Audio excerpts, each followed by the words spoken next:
Okay, today we're going to talk about lending money for and getting interest back. That's commonly what we do in America today. We take out mortgages and borrow money for like an automobile, and then we have to pay back a certain amount of interest. We get school loans, mortgages for the house, and then we have to pay back that money with interest. Um, the big problem with that is a real um, simple illustration would be like, say I owned $1,000. It was all mine, and there was no other money in the world. I owned it all. And you didn't have money, so you need to borrow money from me. So I lend you my $1,000, and I tell you I want back with interest. I want $10 back on top of the 1,000. Um, so you borrow the money and you put it to use, and then it gets back to me. Well, you would pay it back when you probably did it, and then you'd have to pay me the interest. But there is no more money,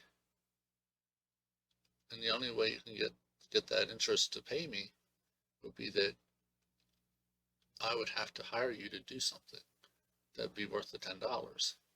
So I didn't do anything to earn that $10. That's something that you're just giving me your work for nothing. And why? Because I have money and you don't. That's why you came to me to borrow, because you're poor. So it's a downwards fall all the time when you have start charging people interest. Let's read Exodus 22, starting in verse 25. If thou lend money to any of my people that is poor by thee, thou shalt not be to him as an usurer. A usurer is someone that charges interest. Neither shalt thou lay upon him usury. Sometimes people think usury means excessive interest, but it really doesn't. It means no interest at all. Leviticus 25. And if thy brethren be waxen poor and fallen in decay with thee, then thou shalt relieve him, yea, though he be a stranger or a sojourner, that he may live with thee. When it's talking about brother or any of my people, it's talking about fellow, in our case, Americans, but back then it would have been fellow Israelites, because they were all from one family, so they just called them brothers. And let's go again in verse 36. Take thou no usury of him, or increase, but fear thy God, that thy brother may live with thee.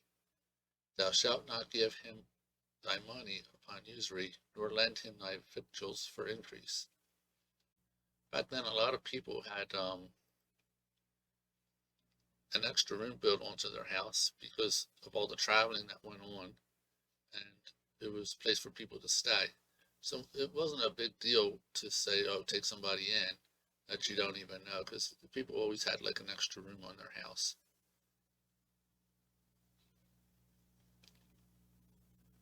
Deuteronomy 23. Thou shalt not lend upon usury to thy brother, usury of money, usury of victuals, usury of anything that is lent upon usury.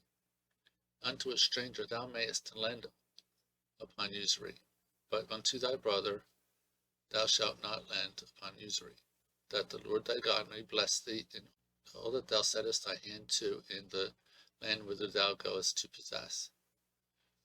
Okay, this here is basically telling you can, when it says a stranger and it compares it with the brother is your own country person, but the stranger would be like foreigners from another country.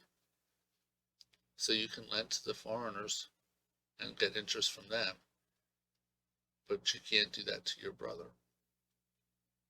And this would be the only time that a bank would be making money, is when they're lending to foreign countries and not to other Americans.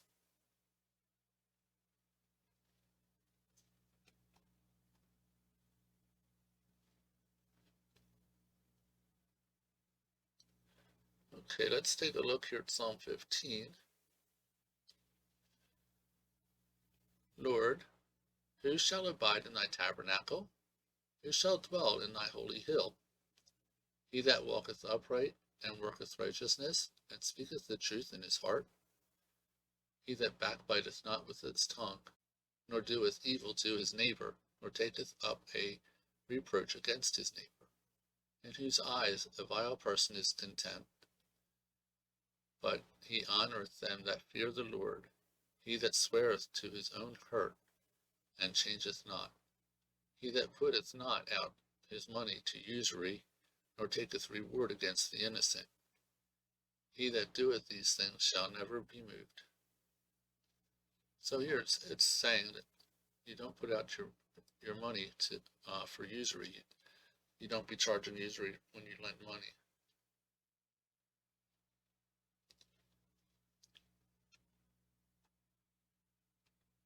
Matthew 25.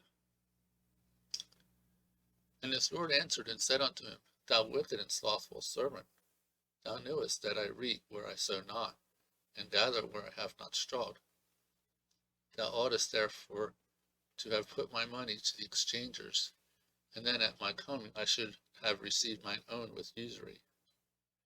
This is a parable that Jesus was talking about, and the money to the exchangers would be people that would exchange money in foreign currencies.